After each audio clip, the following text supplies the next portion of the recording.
اس کے بعد ان میں سے کسی کو اللہ نے ہدایت بخشی اور کسی پہ ضلالت مسلط ہو گئی۔ پھر ذرا زمین میں چل پھر کر دیکھ لو کہ جھٹلانے والوں کا کیا انجام ہو چکا ہے۔ اے نبی صلی اللہ علیہ وسلم، تم چاہے ان کی ہدایت کے لیے کتنے ہی حریص ہو، مگر اللہ جس کو بھٹکا دیتا ہے پھر اسے ہدایت نہیں دیا کرتا، اور اس طرح کے لوگوں کی مدد کوئی نہیں کر سکتا۔ یہ لوگ اللہ کے نام سے کڑی کڑی قسمیں کھا کر کہتے ہیں کہ اللہ کسی مرنے والے کو پھر سے زندہ کر کے نہ اٹھائے گا کیوں نہیں؟ یہ تو ایک وعدہ ہے جسے پورا کرنا اس نے اپنے اوپر واجب کر لیا ہے، مگر اکثر لوگ جانتے نہیں ہیں۔ اور ایسا ہونا اس لیے ضروری ہے کہ اللہ ان کے سامنے اس حقیقت کو کھول دے جس کے بارے میں اختلاف کر رہے ہیں، اور منکرین حق کو معلوم ہو جائے کہ وہ جھوٹے تھے۔ رہا اس کا امکان تو ہمیں کسی چیز کو وجود میں لانے کے لیے اس سے زیادہ کچھ کرنا نہیں ہوتا کہ اسے حکم دے ہو جا اور بس وہ ہو جاتی ہے۔ جو لوگ ظلم سہنے کے بعد اللہ کی خاطر ہجرت کر گئے ہیں ان کو ہم دنیا ہی میں اچھا ٹھکانہ دیں گے، اور آخرت کا اجر تو بہت بڑا ہے۔ کاش جان لے وہ مظلوم جنہوں نے صبر کیا ہے اور جو اپنے رب کے بھروسے پر کام کر رہے ہیں کہ کیسا اچھا انجام ہے ان کا منتظر ہے۔ مکے میں ظلم ہو رہا تھا، ایمان پہ چل نہیں سکتے تھے، تو صحابہ کی ایک جماعت مکہ چھوڑ کر حبشہ چلے گئی تھی۔ تو ایسے ہی لوگوں کے بارے میں فرمایا جا رہا ہے کہ جب ظلم ہوتا ہے، ایمان کے تقاضوں پہ چل نہیں سکتے، تو وہ بستی میں رہنے کے بجائے ایسی جگہ نکل کے چلے جانا چاہیے جہاں ایمان پر چل سکتے ہیں۔ یہ ہجرت ہے۔ تو مظلوم لوگ ظلم سہنے کے بعد ہجرت کرتے ہیں، اللہ کی خاطر صبر کرتے ہیں، اللہ تعالیٰ ان کے لیے بہت اچھا اجر تیار کر کے رکھا ہے۔ یہ اس میں بشارت دی جا رہی ہے۔ آج برما کے مسلمان بھی ہجرت کر کے بنگلہ دیش میں جانا چاہتے ہیں، لیکن دروازے بند ہیں اس کے، کہیں نکلنا چاہتے نہیں ہیں تو قتل ہو جا رہا ان کا۔ آج دنیا میں ہجرت کے راستے بند کر دیے پورے، ہر دنیا جغرافی اعتبار سے اپنے حدود مقرر کر لیے، کوئی آنے جانے نہیں دیتے کسی کو۔ جبکہ جس زمانے میں اسلام آیا تھا دنیا میں بھی انسان جبھی بھی رہتے تھے، انہوں نے کوئی ایسی حدیں نہیں مقرر کی تھی، بلکہ کوئی بھی کسی ملک میں جا سکتا تھا، رہ سکتا تھا۔ انسانیت تھی اس زمانے میں۔ انسان اب ترقی کیا ہے، لیکن اب حیوانیت آ گئی انسانوں میں۔ ایک حکومت دوسرے انسانوں کو، دوسرے علاقے کے لوگوں کو آنے نہیں دیتی، آئے تو ان کے لیے الگ سے کیمپا بنا کے رکھتی، ان پر نگرانی رکھتی کہ ہماری بستیوں میں نہیں آنا، یہیں رہنا، ہم دیں گے تو کھانا، نہیں تو بھوکے مر جانا۔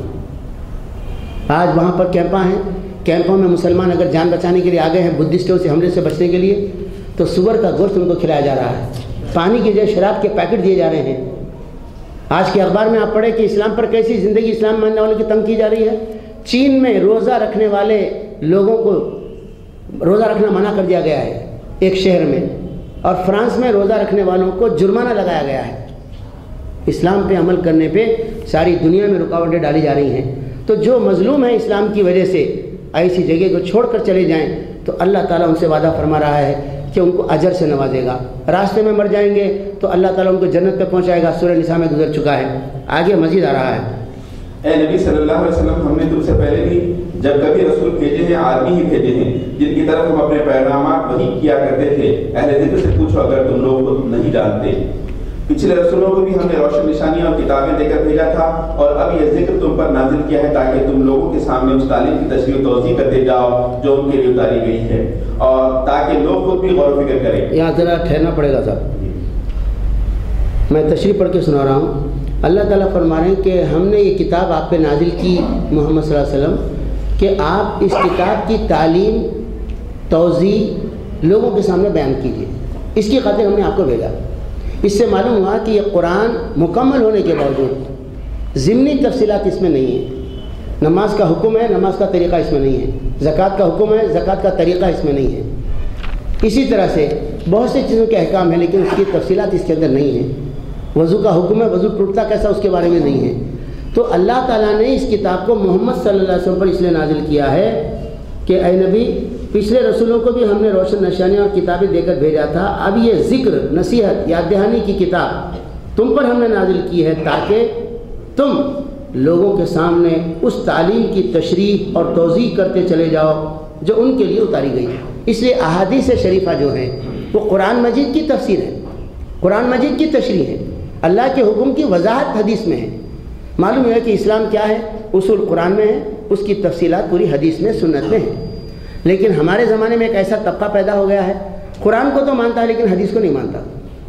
قرآن کو تو مانتا ہے، کہتا ہے کہ اس کی حفاظت کا اللہ نے ذمہ لیا ہے، اس زمانے سے آج تک یہی قرآن ہے، قرآن کے نام سے کتاب، لیکن حدیث کا کوئی ذمہ اللہ نے نہیں لیا ہے، اور اس میں ایسی ویسی چیزیں بہت ساری ہیں جو قرآن سے ٹکراتی ہیں، ایسی ہیں ویسی ہیں، اس لیے ہم حدیث کو نہیں مانتے۔ جب حدیث کو نہیں مانیں گے تو پھر جیسا چاہیں گے ویسا اسلام اپنے مرضی سے بنا لیں گے قرآن کے لحاظ سے۔ کیونکہ قرآن مجید اصول کی کتاب ہے، اس اصول کی تشریح جو چاہے مقرر کر لیں گے، اس لیے گمراہ ہو جائیں گے، ان کا ایمان نامکمل ہے، ناسخ ہے، ناقص ہے، اور ایسے لوگوں سے دوستی اور ایسے لوگوں کے ساتھ بیٹھنا منع ہے، ان کی کتابیں پڑھنا نہیں چاہیے، گمراہ ہو جائیں گے۔ ان کا جو دعویٰ ہے، کیا دعویٰ ہے کہ محمد صلی اللہ علیہ وسلم ایک میسنجر تھے، پیغام رساں، اللہ کی طرف سے ایک کتاب آپ نے پہنچا دی، آپ کی ڈیوٹی ختم ہو گئی، باقی آپ کی کوئی ڈیوٹی تھی نہیں۔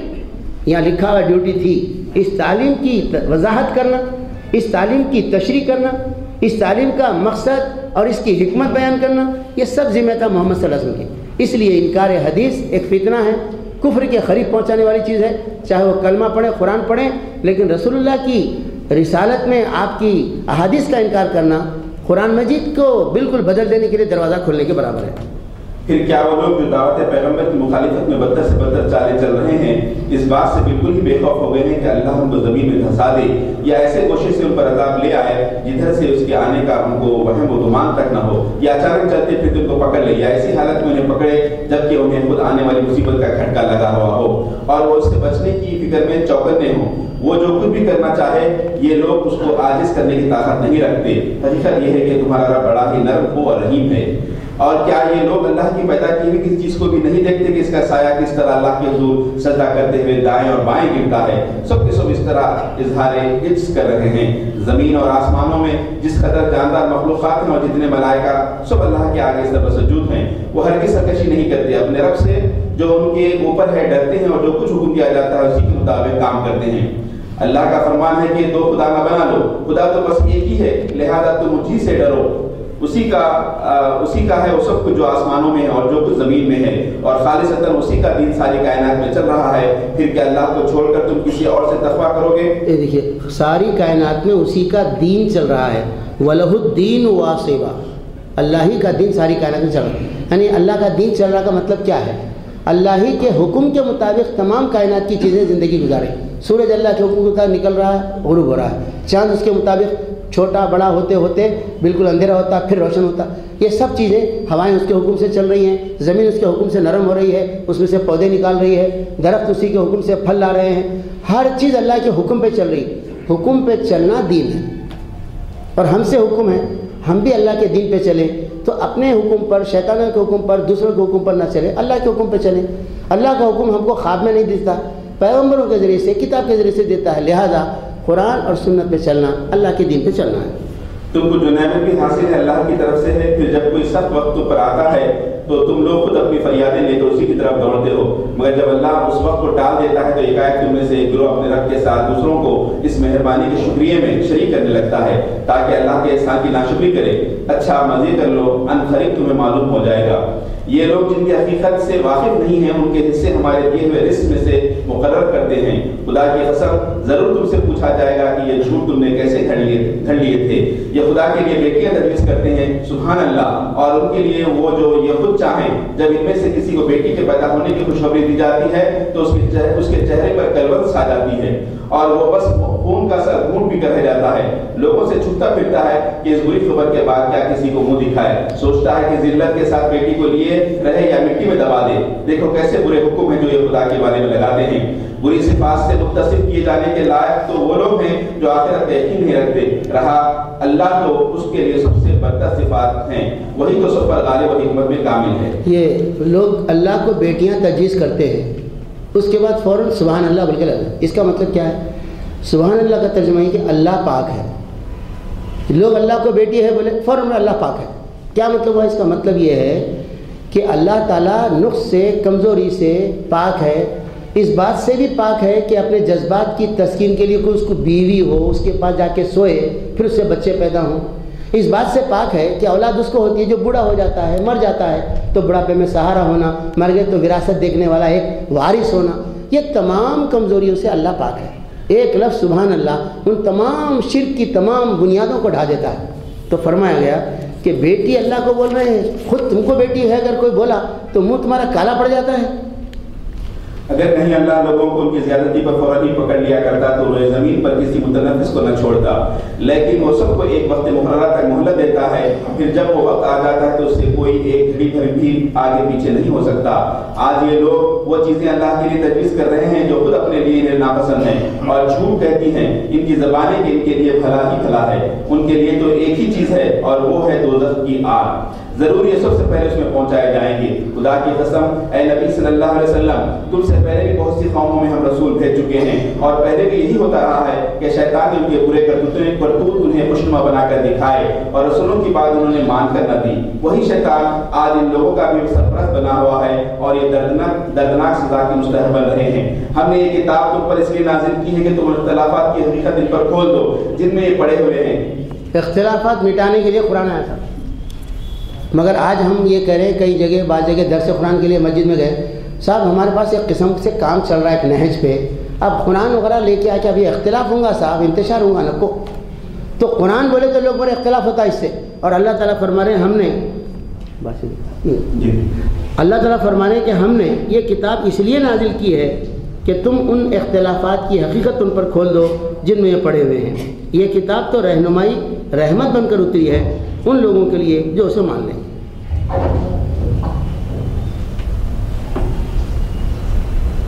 تم ہر برسات میں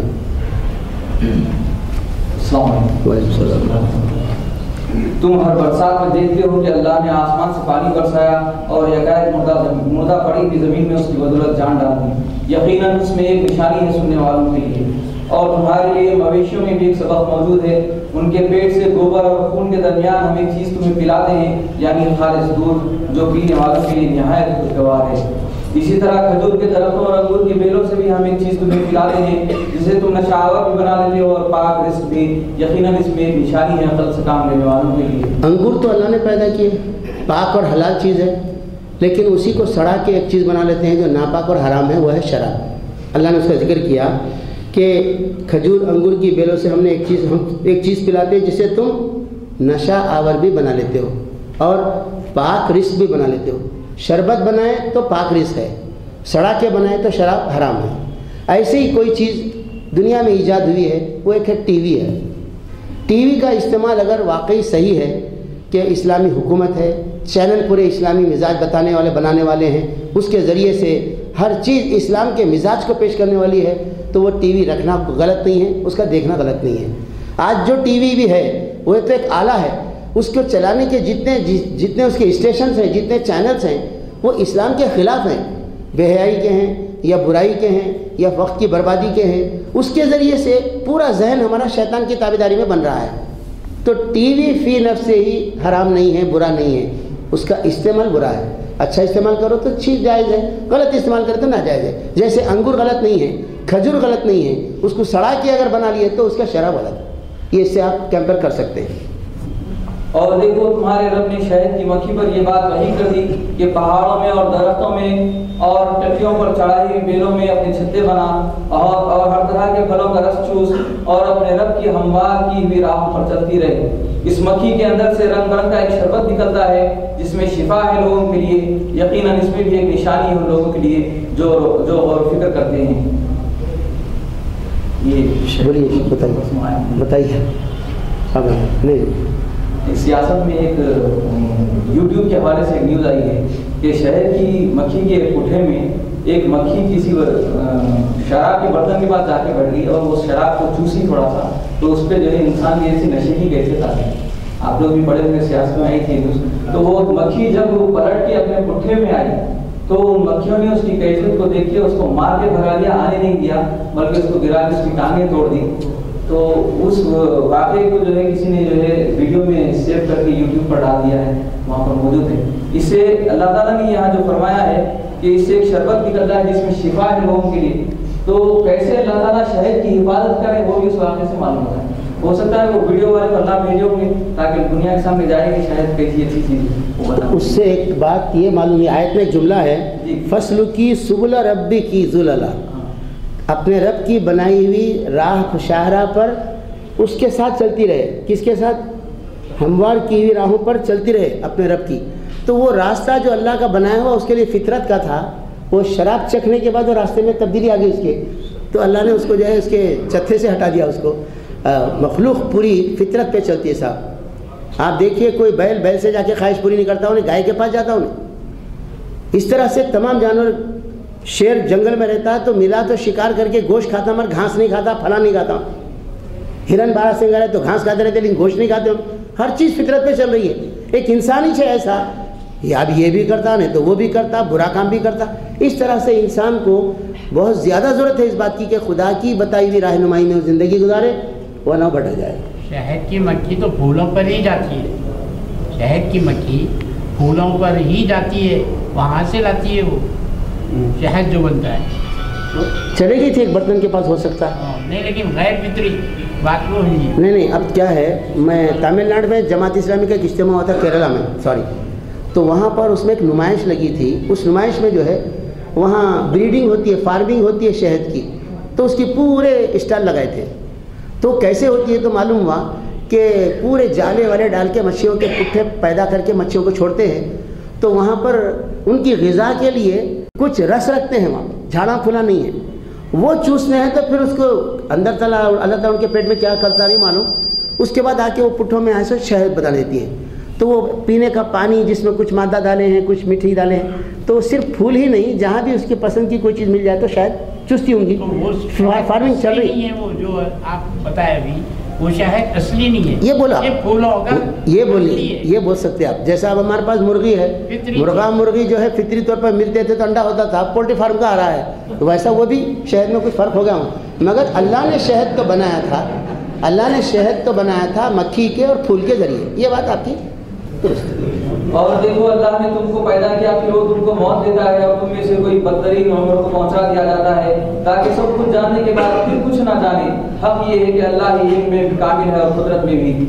اور دیکھو اللہ نے تم میں سے بعض پر رزق میں فضیلت عطا کی ہے کہ جن لوگوں کو یہ فضیلت دی گئی ہے وہ ایسے نہیں ہے کہ اپنا رزق اپنے غلاموں کی طرف پھیر دیا کرتے ہوں تاکہ دونوں اس رزق میں برابر کے حصے دار بن جائیں، تو کیا اللہ ہی کا احسان ماننے سے ان لوگوں کا انکار ہے؟ اور وہ اللہ ہی ہے جس نے تمہارے لیے تمہاری ہم جنس بیویاں بنائی اور اسی نے ان بیویوں سے تمہیں بیٹے پوتے عطا کیے اور اچھی اچھی چیزیں تمہیں کھانے کو دی۔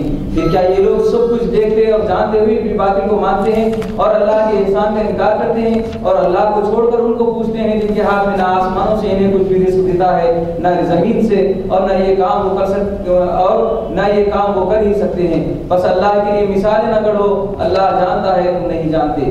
اللہ ایک مثال دیتا ہے، ایک تو ہے غلام جو دوسرے کا مملوک ہے اور خود کوئی اختیار نہیں رکھتا، دوسرا شخص ایسا ہے جسے ہم نے اپنی طرف سے اچھا رزق عطا کیا ہے اور وہ اس میں سے کھلے اور چھپے خوب خرچ کرتا ہے۔ بتاؤ کیا یہ دونوں برابر ہیں؟ الحمدللہ، مگر اکثر لوگ اس سیدھی بات کو نہیں جانتے۔ اللہ ایک اور مثال دیتا ہے، دو آدمی ہیں، ایک گونگا بہرا ہے، کوئی کام نہیں کر سکتا، اپنے آقا پر بوجھ بنا ہوا ہے، جدھر بھی وہ اسے بھیجے کوئی بھلا کام اس سے بن نہ پائے۔ دوسرا شخص ایسا ہے کہ انصاف کا حکم دیتا ہے اور خود راہ راست پر قائم ہے۔ بتاؤ کیا یہ دونوں یکساں ہیں؟ اور زمین و آسمان کے پوشیدہ حقائق کا علم تو اللہ ہی کو ہے، اور قیامت کے برپا ہونے کا معاملہ کچھ دیر نہ لے گا مگر بس اتنی کہ جس میں آدمی کی پلک جھپک جائے، بلکہ اس سے بھی کچھ کم۔ حقیقت یہ ہے کہ اللہ سب کچھ کر سکتا ہے۔ اللہ نے تم کو تمہاری ماؤں کے پیٹوں سے نکالا اس حالت میں کہ تم کچھ نہ جانتے تھے، اس نے تمہیں کان دیے، آنکھیں دی اور سوچنے والے دل دیے اس لیے کہ تم شکر گزار بنو۔ کیا ان لوگوں نے کبھی پرندوں کو نہیں دیکھا کہ فضائے آسمانی میں کس طرح مسخر ہیں؟ اللہ کے سوا کس نے ان کو تھام رکھا ہے؟ اس میں بہت سی نشانیاں ہیں ان لوگوں کے لیے جو ایمان لاتے ہیں۔ یہ ایک گزر گئی آیت ذرا، اس میں اللہ تعالیٰ نے جو ہے اس کے کام کے بعد فرمایا کہ اللہ کے لیے مثالیں نہ گھڑو۔ ہمارے پاس جو مثال دیتے ہیں صاحب، بادشاہ کے پاس جانا ہے تو وزیر کے پاس جانا پڑتا، وزیر کے پاس جانا ہے تو چپڑاسی کے پاس جانا پڑتا، جج کے پاس جانا ہے تو وکیل کے پاس جانا تھا، وکیل کے پاس جانا ہے تو چپڑاسی کے پاس جانا پڑتا، اللہ کے پاس بھی جانا تھا، اللہ والوں کے پاس جانا پڑتا۔ تو اللہ کو بندوں کی مثالیں نہیں دینا، اللہ کو کسی اور مخلوق سے مثالیں نہیں دینا۔ اللہ عظیم ہے، اس کی قدرت غیر معمولی ہے، اور وہ براہ راست اس نے کہا کہ مجھے پکار میں تمہاری پکار سنتا ہوں۔ اللہ کے لیے مثالیں کسی بادشاہوں کی، راجوں مہاراجوں کے، نوابوں کی دینا نہایت ہی واہیات بات ہے۔ بے شک سننے اور جاننے والا، بلکہ بہت زیادہ سننے والا، بہت کچھ جاننے والا۔ اللہ نے تمہارے لیے تمہارے گھروں کو جائے سکون بنایا۔ یہ ابھی جو آخری آیت تھی، پرندوں کو نہیں دیکھتے کہ کس طرح اللہ نے فضائے آسمانی میں ان کو مسخر کر رکھا ہے، کس طرح اللہ کے سوا کون ان کو آخر تھام رکھا ہے۔ اس میں نشانیاں ہیں ان لوگوں کے لیے جو ایمان لاتے ہیں۔ پرندوں پر غور و فکر کر کے پلین بن گیا۔ کون کرے غور و فکر پلین بنانے کا؟ مسلمان ابتدائی کام کرے تھے، بعد میں آج پلین بنانے کا سب دوسرے لوگ کام کریں۔ تو اس طرح سے مخلوقات پہ غور و فکر کر کے بہت سی چیزیں ایجاد ہو رہی ہیں کہ اللہ نے کوئی چیز بنایا تو ویسی اس کے ماڈل میں بنا کے دوسری چیزیں۔ تو ہیکل سلیمانیہ کا کر رہے ہیں ابھی جی ہیکل سلیمانیہ، ہاں حدود کا وہ جو پرندہ جو ہے نا تخت لے کے آیا بی بی بلقیس کا، نہیں وہ ہدہد تھا وہ۔ جی ہاں، تو وہ اس طریقے سے آدمی کو بھی منتقل کرنا چاہ رہے ہیں سیکنڈوں میں ایک جگہ سے دوسری جگہ، تحقیق چل رہی پوری۔ اللہ نے تمہارے لیے تمہارے گھروں کو جائے سکون بنایا، اس نے جانوروں کی کھالوں سے تمہارے لیے ایسے مکان پیدا کیے جنہیں تم سفر اور قیام دونوں حالتوں میں ہلکا پاتے ہو۔ اس نے جانوروں کے صوف اور اون اور بالوں سے تمہارے لیے پہننے اور برتنے کی بہت سی چیزیں پیدا کر دی جو زندگی کی مدت مقرر تک تمہارے کام آتی ہیں۔ اس نے اپنی پیدا کی بھی بہت سی چیزوں سے تمہارے لیے سائے کا انتظام کیا، پہاڑوں میں تمہارے لیے پناہ گاہیں بنائی اور تمہیں ایسی پوشاکیں بخشی جو تمہیں گرمی سے بچاتی ہیں، اور کچھ دوسری پوشاکیں جو آپس کی جنگ میں تمہاری حفاظت کرتی ہیں۔ اس طرح وہ تم پر اپنی نعمتوں کی تکمیل کرتا ہے، شاید کہ تم فرما بردار بنو۔ اب اگر یہ لوگ منہ موڑتے ہیں تو اے نبی صلی اللہ علیہ وسلم تم پر صاف صاف پیغام حق پہنچا دینے کے سوا اور کوئی ذمہ داری نہیں ہے۔ یہ اللہ کے احسان کو پہچانتے ہیں پھر اس کا انکار کرتے ہیں، اور ان میں بیشتر لوگ ایسے ہیں جو حق ماننے کے لیے تیار نہیں ہیں۔ انہیں کچھ ہوش بھی ہے کہ اس روز کیا بنے گی جبکہ ہم ہر امت میں سے ایک گواہ کھڑا کریں گے، پھر کافروں کو نہ حجتیں پیش کرنے کا موقع دیا جائے گا، نہ ان سے توبہ استغفار ہی کا مطالبہ کیا جائے گا۔ ظالم لوگ جب ایک دفعہ عذاب دیکھ لیں گے تو اس کے بعد نہ ان کے عذاب میں کوئی تخفیف کی جائے گی اور نہ انہیں ایک لمحہ کی مہلت دی جائے گی۔ اور جب وہ لوگ جنہوں نے دنیا میں شرک کیا تھا اپنے ٹھہرائے ہوئے شریکوں کو دیکھیں گے تو کہیں گے اے پروردگار یہی ہیں ہمارے وہ شریک جنہیں ہم تجھے چھوڑ کر پکارا کرتے تھے۔ اس پر ان کے وہ معبود انہیں صاف جواب دیں گے کہ تم جھوٹے ہو۔ اس وقت یہ سب اللہ کے آگے جھک جائیں گے اور ان کی وہ ساری افترا برداریاں چکر ہو جائیں گی جو یہ دنیا میں کر رہے تھے۔ تو قیامت کے دن شرک جن کا کیا تھا، شریک جن کو کیے تھے، وہ معبود بھی وہاں اللہ کے پاس کھڑے ہوں گے دربار میں، اللہ تعالیٰ کے سامنے بولیں گے یا اللہ ہم ان کی عبادت کر کے پریشان ہو کے پھنس گئے۔ وہ بولیں گے اللہ ہماری عبادت نہیں کرتے جھوٹے۔ تو یہ ایسی بات چیت حشر کے میدان میں کون کریں گے؟ کیا لکڑی مٹی پتھر کے بے جان بت، بلکہ وہ ہستیاں کریں گی جو اصل میں انسان تھے یا جن تھے یا فرشتے تھے۔ ان کو جو لوگ خدا سمجھ کر عبادت کرے، چونکہ وہ میدان میں وہ بھی موجود ہوں گے، وہ انکار کریں گے۔ تو مکے کے مشرکوں کا جو شرک تھا وہ جاندار ہستیوں کے ساتھ شرک کرتے تھے۔ جن لوگوں نے خود کفر کی راہ اختیار کی اور دوسروں کو اللہ کی راہ سے روکا، انہیں ہم عذاب پر عذاب دیں گے اس فساد کے بدلے جو دنیا میں برپا کرتے رہے۔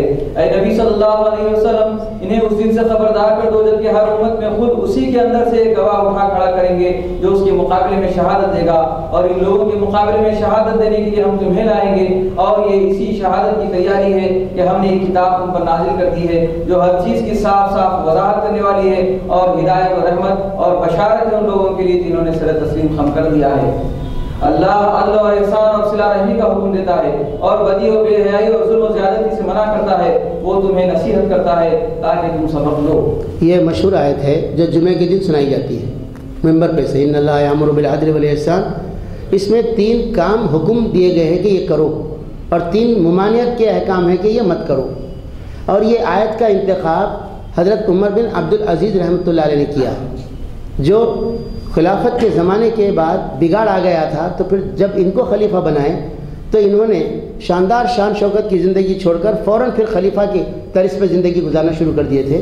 بہت اچھے آدمی تھے، حضرت عمر رضی اللہ عنہ کے خاندان کے تھے، تو انہوں نے یہ مقرر کیا۔ کیوں؟ اس لیے کہ خلافت راشدہ کے خاتمے کے بعد 2 خاندانوں کی حکومتیں چلی، بنو عباس بنو امیہ۔ تو ان کا حال یہ تھا کہ جب یہ لوگ ذمہ داری عہدے پر آ جاتے تھے تو جمعے کے خطبے میں اللہ رسول کی باتیں کم بولتے تھے، پرانے ان کے اپوزٹ مخالف خاندان کی مذمت میں زیادہ باتیں بولتے تھے۔ ان کے بعد اگر ان کو زوال ہو گئی، دوسرے اگر اقتدار پہ آ گئے تو ان کے خلاف۔ اس طرح سے کوئی حضرت علی کی تائید میں بولتے تھے، کوئی حضرت معاویہ کی تائید میں، کوئی حضرت علی کی مخالفت میں تقریر کرتے تھے، کوئی معاویہ کی مخالفت میں۔ ایسا مسلمانوں کے اندر نظام میں پھوٹ ہو گئی تھی۔ جب وہ خلیفہ بن گئے تو انہوں نے طے کر دیا کہ کسی کے خلاف کوئی تقریر ممبر پہ سے نہیں ہونا، بلکہ اس میں نصیحت کی باتوں کے اختتام پہ یہ آیت پڑھنا جس میں مسلمانوں کو کچھ حکم بھی دیا گیا ہے، کچھ چیزوں سے روکا گیا ہے۔ اگر اس پر عمل کریں تو اسلامی معاشرہ وجود میں آتا۔ کیا کیا چیز ہے سر؟ حکم کرنے کا یہ ہے، اللہ تعالیٰ عدل کا حکم دے رہا ہے۔ عدل کا مطلب ہے انصاف سے بھی بلند چیز، کسی کو برابر دینا عدل ہے۔ مگر ایک صاحب کو زیادہ بچے ایک صاحب کو بچے نہیں ہیں تو ذرا ان کو زیادہ دینا ان کو ذرا کم دینا، یہ عدل ہے؟ کیوں؟ ضرورت کے مطابق دینا، تو عدل کا حکم دیتے رہتے۔ احسان کا مطلب یہ ہے کہ جو ہم سے تو کوئی اچھا نہیں رہتا مگر ہم اس کے ساتھ اچھے رہنا، ہم سے تو کٹتا ہونا مگر ہم جڑ کے رہنا، ہم کو تو محروم کر دیتا مگر ہم اس کو دینا، انہیں سلام ہی نہیں کرتا ہمارے مگر ہم سلام کرنا، خیر خیریت پوچھنا، بیمار ہوگا تو مزاج پرسی میں چلے جانا، یہ ہے احسان۔ اور یہ کہ صلہ رحمی، رشتہ داروں کا حق ادا کرنا، 3 کام ہیں، یہ 3 کام اگر کریں ہم تو ہوگا یہ کہ معاشرے کے اندر شیرینی، حلاوت، محبت، الفت، تعلقات کے اندر بہتری پیدا ہو جائے گی۔ مگر آج ہم رشتہ داروں کے ساتھ صلہ رحمی نہیں کر رہے، احسان اور انصاف بھی نہیں کر رہے، عدل بھی نہیں کر رہے۔ اس کے مقابلے میں جو نہیں کرنا ہے اللہ تعالیٰ منع کرتا ہے بدی سے، یعنی گناہ سے، ہر قسم کے گناہ، بے حیائی سے۔ آج بے حیائی تو فیشن ہے، بے حیائی ایسی چیز ہے کہ اگر کوئی آدمی بے حیائی کے کام نہیں کرا تو کیا داخیانوسی ہے بھائی ان کے بچے یہاں، یہ دیکھو یہ لمبا برقع پہن لے کے ایسا کرتے رہتے سر۔ تو بے حیائی آج فیشن بن گئی، اللہ نے منع کیا بے حیائی سے، بدی بے حیائی۔ اس کے بعد ظلم زیادتی سے اللہ نے منع کیا ہے، ہر قسم کا ظلم زیادتی، ہر قسم کے گناہ، ہر قسم کی بے حیائی، یہ 3 چیزیں چھوڑنے کی ہیں اور 3 چیزیں پکڑنے کی ہیں، عدل، احسان، صلہ رحمی۔ اگر یہ 6 باتوں پر ہم عمل کریں ہمارے معاشرے کے اندر اسلامی نظام کی طرح سے بہتری پیدا ہو جائے گی۔ بغیر خلافت کے بھی ہمارے معاشرے کے اندر ایسا نظام آ جائے گا کہ لوگ دیکھیں گے تو گھر کرایہ کا ڈھونڈنے آ جائیں گے وہاں پر، کیا اچھی بستی ہے سب مسلمانوں کی، یہ کوئی ظلم نہیں ہوتا، ناانصافی نہیں ہوتی، اور یہاں جو ہے کوئی کسی کے خلاف نہیں رہتا، آپس میں بڑے شیر شکر رہتے ہیں۔ لیکن افسوس ہے ہمارے معاشرے کے اندر ہمارے جو محلے ہیں غیروں کے محلوں سے زیادہ بدی کے، برائی کے اڈے ہیں ہمارے۔ اللہ بچائے ہم کو ان احکام پر عمل کی توفیق دے۔ اللہ کی عہد کو پورا کرو جبکہ تم نے اس سے کوئی عہد مانگا ہو، اور اپنی قسمیں پختہ کرنے کے بعد توڑ نہ ڈالو جبکہ تم اللہ کو اپنے اوپر گواہ بنا چکے ہو۔ اللہ تمہارے سب افعال سے باخبر ہے۔ تمہاری حالت اس عورت کی سی نہ ہو جائے جس نے اپنی ہی محنت سے سود کاٹا اور پھر آ کے اسے ٹکڑے ٹکڑے کر ڈالا۔ تم اپنی خصموں کو آپس کی معاملات میں مکر و فریب کا ہتھیار بناتے ہو تاکہ ایک قوم دوسری قوم سے بڑھ کر فائدے حاصل کرے، حالانکہ اللہ اس عہد و پیمان کے ذریعے سے تم کو آزمائش میں ڈالتا ہے، اور ضرور وہ قیامت کے روز تمہارے تمام اختلافات کی حقیقت تم پر کھول دے گا۔ اگر اللہ کی مشیت یہ ہوتی کہ تم میں کوئی اختلاف نہ ہو تو وہ تم سب کو ایک ہی امت بنا دیتا، مگر وہ جسے چاہتا ہے گمراہی میں ڈالتا ہے اور جسے چاہتا ہے راہ راست دکھا دیتا ہے، اور ضرور تم سے تمہارے اعمال کی بات کچھ کھو کر رہے گی۔ اور اے مسلمانوں، تم اپنی خصموں کو آپس میں ایک دوسرے کو دھوکہ دینے کا ذریعہ نہ بنا لینا، کہیں ایسا نہ ہو کہ کوئی قدم جمنے کے بعد اکھڑ جائے اور تم اس جرم کی پاداش میں کہ تم نے لوگوں کو اللہ کی راہ سے روکا برا نتیجہ دے کر اور سزا بھگتو۔ اللہ کے عہد کو تھوڑے سے فائدے کے بدلے نہ بیچ ڈالو، اور جو کچھ اللہ کے پاس ہے وہ تمہارے لیے زیادہ بہتر ہے اگر تم جانو۔ جو کچھ تمہارے پاس ہے وہ خرچ ہو جانے والا ہے، اور جو کچھ اللہ کے پاس ہے وہی باقی رہنے والا ہے۔ اور ہم ضرور صبر سے کام لینے والوں کو ان کے اجر کے اور صبر سے کام لینے والوں کو ان کے اجر ان کے بہترین اعمال کے مطابق دیں گے۔ جو شخص بھی نیک عمل کرے گا خواہ وہ مرد ہو یا عورت، بشرط یہ کہ وہ مومن ہو، اسے ہم دنیا میں پاکیزہ زندگی بسر کرائیں گے، اور آخرت میں ایسے لوگوں کو ان کے اجر ان کے بہترین اعمال کے مطابق بخشیں گے۔ کہ جب تم قرآن پڑھنے لگو تو شیطان رجیم سے خدا کی پناہ مانگ لیا کرو، اسے ان لوگوں پر تسلط حاصل نہیں ہوتا جو ایمان لاتے اور اپنے رب پر بھروسہ کرتے ہیں، اس کا زور تو انہی لوگوں پر چلتا ہے جو اس کو اپنا سرپرست بناتے اور اس کے بہکانے سے شرک کرتے ہیں۔ جب ہم ایک آیت کی جگہ دوسری آیت نازل کرتے ہیں اور اللہ بہتر جانتا ہے کہ وہ کیا نازل کرے، تو یہ لوگ کہتے ہیں کہ تم یہ قرآن خود گھڑتے ہو۔ اصل بات یہ ہے کہ ان میں سے اکثر لوگ حقیقت سے ناواقف ہیں۔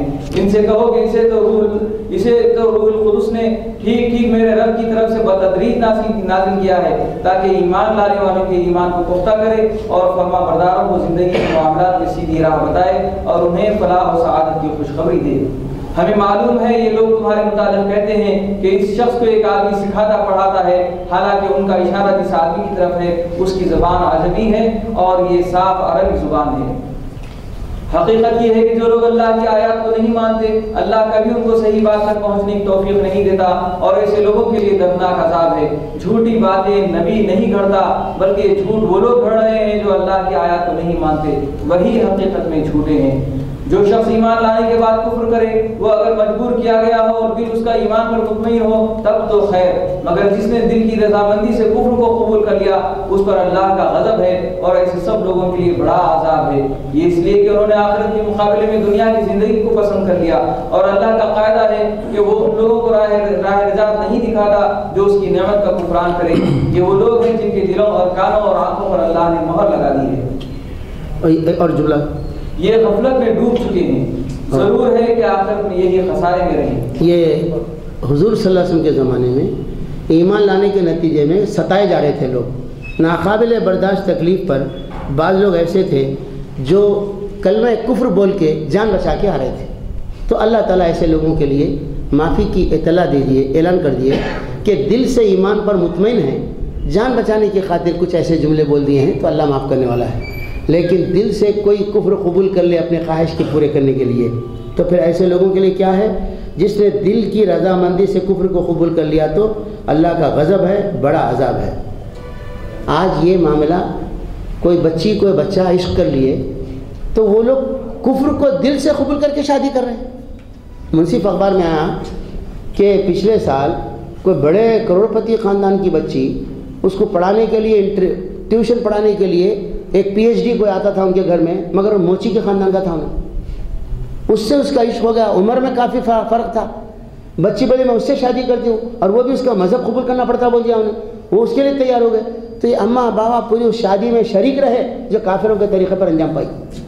ایسے واقعات حیدرآباد میں بہت سے ہو رہے ہیں کہ ماں باپ کی نہیں چل رہی، بچے بچیاں پڑھنے کے بعد اپنے آپ کو قابل سمجھ رہے ہیں، اپنے خوشی سے کفر قبول کر کے آریہ سماج مندروں میں جا کے وہاں نکاح پڑھا رہے ہیں، ان کے شادیاں کرا رہے ہیں۔ اللہ تعالیٰ فرما رہے ہیں جو کفر کو قبول کرے اپنے مرضی سے دردناک عذاب ہے ان کے لیے، اللہ کا غضب ہے ان کے اوپر، اللہ بچائے اس سے۔ فرما رہے غفلت میں ڈوب چکے ہیں، اللہ نے ان کے دل پہ مہر بھی لگا دی ہے، کیوں؟ سمجھانے کے باوجود نہیں سمجھ رہے تو دل کا دروازہ اللہ بند کر دیا۔ یہ کل جو آپ بتائے تھے کل یا پرسوں ہماری مہم کے سلسلے میں کاروان اصلاح معاشرہ کی مہم کی خاص بات یہ ہے کہ یہ جو باتیں سن رہے ہیں اس وقت آپ لوگ جو بیٹھے ہوئے ہیں، ہم لوگ جو یہاں پر آئے ہیں اللہ کی توفیق سے مسجد میں آئے، یہ باتیں ہم لوگ سن رہے ہیں۔ بہت سے لوگ ہیں جن کو توفیق نہیں ہوئی ہوٹل میں بیٹھے ہوئے ہیں، کاروان اصلاح معاشرہ کے ذریعے سے ہم ہوٹل کے سامنے جا کے جب بات کرتے ہیں تو ایسے لوگ جو مسجد میں آنے کی جن کو توفیق نہیں ہوتی ان تک بات پہنچتی، وہ لڑکیاں جو گھروں میں بیٹھی رہتی کہیں اجتماع میں نہیں آتی، ان کو کوئی بات سننے کی موقع نہیں ملتا، کاروان اصلاح معاشرہ کے ذریعے ان کے گھروں میں ان کے کانوں تک جو ہے بات پہنچانے کا فریضہ انجام دیا جاتا ہے۔ اس لیے آپ لوگوں سے ایک گزارش ہے کہ آپ کے اپنے محلوں میں جہاں کہیں آپ لوگ مدد کر سکتے ہیں، اس کاروان کو بلا کر کے آپ کی مقامی ہونے کی وجہ سے ہم کو تھوڑی مدد مل سکتی ہے، اس کاروان کے کام میں مدد بٹائیں، یہ بہت ضروری اور اہم ترین کام ہے۔ مسجد کا خطبہ مسجد میں آنے والا سنتا اور عورتوں کے اجتماع ہوئے تو اس میں وہی عورت جاتی جو دین سے تھوڑا لگاؤ رہتا، اور یہ جو واقعات ہو رہے ہیں ایسے لوگ کر رہے ہیں جن کو دین سے ذرا بھی واسطہ نہیں ہے، دین سے بھٹک جا رہے ہیں، تو بازاروں میں گلیوں میں نکڑوں پہ جا کے خدا سے ڈرانا اور قیامت سے ڈرانا، ان کو جو ہے اللہ کی طرف رجوع ہونے کی بات کہنا، یہ جو ہے اس وقت کی ضرورت بھی ہے، نبیوں کی سنت بھی ہے، اس میں ساتھ دینے کی آپ سے گزارش ہے۔ جو لوگ مدد کر سکتے ہیں مولانا سے مل کر اپنے محلوں کے لیے دعوت۔ بخلاف اس کے جن لوگوں کا حال یہ ہے کہ جب ایمان لانے کی وجہ سے وہ ستائے گئے تو انہوں نے گھر بار چھوڑ دیے، ہجرت کی، راہ خدا میں سختیاں جھیلی اور صبر سے کام لیا، ان کے لیے یقیناً تیرا رب غفور رحیم ہے۔ ان سب کا فیصلہ اس دن ہوگا جبکہ ہر متنفس اپنے ہی بچاؤ کی فکر میں لگا ہوا ہوگا اور ہر ایک کو اس کے کیے کا بدلہ پورا دیا جائے گا اور کسی پر ذرا برابر ظلم نہ ہونے پائے گا۔ اللہ ایک بستی کی مثال دیتا ہے، وہ امن و اطمینان کی زندگی بسر کر رہی تھی اور ہر طرف سے اس کو بفراغت رزق پہنچ رہا تھا کہ اس نے اللہ کی نعمتوں کا کفران شروع کر دیا، تب اللہ نے اس کے باشندوں کو ان کے کرتوتوں کا یہ مزہ چکھایا کہ بھوک اور خوف کی مصیبتیں ان پر چھا گئیں۔ ان کے پاس ان کی اپنی قوم میں سے ایک رسول آیا مگر انہوں نے اس کو جھٹلا دیا، آخر کار عذاب نے ان کو آ لیا جبکہ وہ ظالم ہو چکے تھے۔ بس اے لوگو، اللہ نے جو کچھ حلال اور پاک رزق تم کو بخشا ہے اسے کھاؤ اور اللہ کے احسان کا شکر ادا کرو، اگر تم واقعی اسی کی بندگی کرنے والے ہو۔ اللہ نے جو کچھ تم پر حرام کیا ہے وہ ہے مردار اور خون اور سور کا گوشت اور وہ جانور جس پر اللہ کے سوا کسی اور کا نام لیا گیا ہو۔ البتہ بھوک سے مجبور اور بے قرار ہو کر اگر کوئی ان چیزوں کو کھا لے بغیر اس کے کہ وہ قانون الہی کی خلاف ورزی کا خواہش مند ہو یا حد ضرورت سے تجاوز کا مرتکب ہو تو یقیناً اللہ معاف کرنے والا اور رحم فرمانے والا ہے۔ اور یہ جو تمہاری زبانیں جھوٹے احکام لگایا کرتی ہیں کہ یہ چیز حلال ہے اور وہ حرام، تو اس طرح کے حکم لگا کر اللہ پر جھوٹ نہ باندھو۔ جو لوگ اللہ پر جھوٹے افطرا باندھتے ہیں وہ ہرگز فلاح نہیں پایا کرتے۔ دنیا کا عیش چند روزہ ہے، آخرکار ان کے لیے دردناک سزا ہے۔ وہ چیزیں ہم نے خاص طور پر یہودیوں کے لیے حرام کی تھی جن کا ذکر اس سے پہلے ہم تم سے کر چکے ہیں، اور یہ ان پر ہمارا ظلم نہ تھا بلکہ ان کا اپنا ہی ظلم تھا جو اپنے اوپر کر رہے تھے۔ البتہ جن لوگوں نے جہالت کی بنا پر برا عمل کیا اور پھر توبہ کر کے اپنے عمل کی اصلاح کر لی تو یقیناً توبہ اور اصلاح کے بعد تیرا رب ان کے لیے غفور الرحیم ہے۔ واقعہ یہ ہے کہ ابراہیم کی ذات سے ایک پوری امت تھا، اللہ کا مطیع فرمان اور یکسو، وہ کبھی مشرک نہ تھا، اللہ کی نعمتوں کا شکر ادا کرنے والا تھا۔ اللہ نے اس کو منتخب کر لیا اور سیدھا راستہ دکھایا، دنیا میں اس کو بھلائی دی اور آخرت میں وہ یقیناً صالحین میں سے ہوگا۔ پھر ہم نے تمہاری طرف یہ وحی بھیجی کہ یکسو ہو کر ابراہیم کے طریقے پر چلو، اور وہ مشرکوں میں سے نہ تھا۔ رہا سب تو وہ ہم نے ان لوگوں پر مسلط کیا تھا جنہوں نے اس کے احکام میں اختلاف کیا، اور یقیناً تیرا رب قیامت کے روز ان سب باتوں کا فیصلہ کر دے گا جن کو وہ اختلاف کرتے رہے ہیں۔ اے نبی صلی اللہ علیہ وسلم، اپنے رب کے راستے کی طرف دعوت و حکمت اور عمدہ نصیحت کے ساتھ ان لوگوں سے مباحثہ کرو اور ایسے طریقے پر جو بہترین ہو۔ تمہارا رب ہی زیادہ بہتر جانتا ہے کہ کون اس کی راہ سے بھٹکا ہوا ہے اور کون راہ راست پر ہے۔ اور اگر تم لوگ بدل ہو تو بس اسی قدر لو جس قدر تم پر زیادتی کی گئی ہو، لیکن اگر صبر کرو تو یقیناً صبر کرنے والوں ہی کے حق میں بہتر ہے۔ اے نبی صلی اللہ علیہ وسلم، صبر سے کام کیے جاؤ اور تمہارا یہ صبر اللہ ہی کی توفیق سے ہے۔ ان لوگوں کی حرکات پر رحم نہ کرو اور نہ ان کی چال بازیوں پر دل تنگ ہو۔ اللہ ان لوگوں کے ساتھ ہے جو تقویٰ سے کام لیتے ہیں اور احسان پر عمل کرتے ہیں۔ اللہ تعالیٰ ہمیں ان احکام میں جو باتیں بیان کی گئی، احکام دیے ہیں، اس پر عمل کی توفیق عطا فرمائے۔ آپ لوگوں سے ایک بات پوچھنا چاہتا ہوں میں، کاروان اصلاح معاشرہ ایک گاڑی بنا کے محلوں میں جا کے اور لوگوں کو متوجہ کرنے کے لیے آخرت کی ایک نظم سنا کے یا حضور کی ایک نعت سنا کے جمع کر کے قیامت کی نشانیاں بتا کے موجودہ حالات پہ تبصرہ کر کے مسلمانوں کو کرنے کا کیا کام ہے اس کا پیغام سنا رہے ہیں۔ ہر جگہ گلی گلی میں جا کے 20-20 منٹ کا ایک پروگرام ہم چلاتے ہیں۔ اس میں آپ میں سے کتنے لوگ وہ پروگرام کہیں سنے؟ ذرا ہاتھ اٹھاتے کیا؟ ہاں، بہت تھوڑے لوگ سنے تھا مثلا۔ تو آپ لوگوں کو جب تک وہ پروگرام نہیں دیکھے اس کی اہمیت نہیں سمجھ میں آتی۔ انشاءاللہ اس رمضان میں ایک پروگرام ہم یہاں درگاہ کے پاس آپ کو کر کے بتائیں گے تو آپ کو معلوم ہوگا کہ یہ کتنی اہمیت کا کام ہے اور آج شہر میں اس کی کتنی ضرورت ہے۔ ہم لوگ 8 مہینے لگاتار وہ کام کریں، حالانکہ 1 سال سے زیادہ شروع ہو کے بیچ میں گیپ آتے گیا۔ اب تقریباً 2 مہینے سے تو ہمارا کام بند ہے، رمضان میں تو کر بھی نہیں سکتے۔ رمضان ختم ہونے کے بعد انشاءاللہ ہم اس کو پھر شروع کریں گے۔ تو ہمارے 10 ساتھی ہیں، بزرگاں جو بیٹھے خود عارفین بھائی بھی، تو 10 ہمارے ساتھی ہیں جس میں 3 نوجوان ہیں، باقی سب بڑی عمر کے لوگ ہیں۔ یہ سب ہم لوگ عصر کی نماز یہاں پڑھ کے نکلتے ہیں، جس جگہ بھی جانا ہے۔ بعض اوقات راستے میں جا کے وہاں پڑھتے نماز، اور وہاں جس بستی میں جانا ہے پہلے سے وہاں کون سی گلی میں کدھر جانا ہے دیکھ کے، تو عصر سے لے کے مغرب تک 2 پروگرام کرتے، مغرب سے لے کے عشاء تک 2 پروگرام، بس یہ 4 پروگرام کرنے کے بعد واپس آ جاتے ہیں ہم۔ تو یہ 4 پروگرام میں چاہے نہ چاہے عورتیں، مرد، بچے، جاہل، عالم، ہر قسم کے لوگ وہ کانٹیکٹ میں آ جاتے ہیں، اور ایسا محسوس ہوتا کہ جو باتیں ہم وہاں بیان کرتے ہیں عام لوگوں کو کبھی سنا ہی نہیں وہ لوگ۔ مسجدوں میں تو روز سنتے رہتے ہیں ہم لوگ ایسی باتیں۔ تو کام کی بہت اہمیت ہے، اس لیے اس کام میں آپ لوگوں کو حصہ لینا چاہیے۔ جیسا کہ آپ بتائیں انشاءاللہ ایک وقت اس کا مظاہرہ ایک آدھ جگہ بتا دیں انشاءاللہ۔ یہ قرآن مجید اردو ترجمے والی بھی اور انگریزی رومن، پھر انگریزی ٹرانسلیشن والی بھی آ گئی ہے آج، جن کو ہونا ہے خرید لیجیے۔